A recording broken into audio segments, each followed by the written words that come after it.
অনেক কথা বলা মানুষ যদি হঠাৎ চুপ হয়ে যায় তাহলে বুঝে নিও আঘাতটা খুব গভীরে লেগেছে।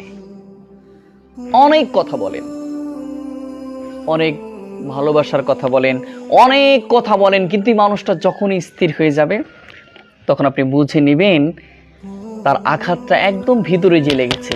আর ভিতরে যে লাগা মানেই আপনার দায়বদ্ধ থাকতে হবে। কেন? কারণ আপনার জন্য তিনি একদম হাস্য উজ্জ্বল মানুষটা, সবসময় খুশি থাকা মানুষটা, সবসময় মনে হাসি লাগা মানুষটা আপনার জন্য কি করেছেন? স্থির হয়ে গিয়েছেন, আর হাসে না।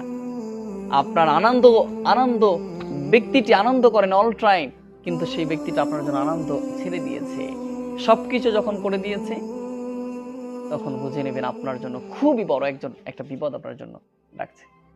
কারণ আপনি কষ্ট দিয়েছেন, আপনার কষ্ট পাওয়ার কারণেই তিনি স্থির হয়ে গিয়েছে।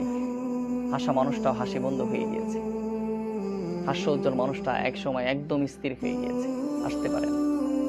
চোখের পানি ছেড়ে নিবৃতে আপনার জন্য কান্না করে, তাহলে বুঝে নিয়ে এই কান্না করাটাই আপনার জন্য সমস্যার কারণ হয়ে দাঁড়াবে।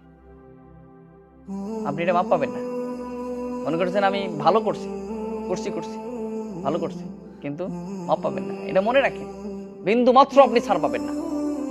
ধরা খাবেন, একদিন পরে হোক একদিন আগে হোক ধরা খাবেন।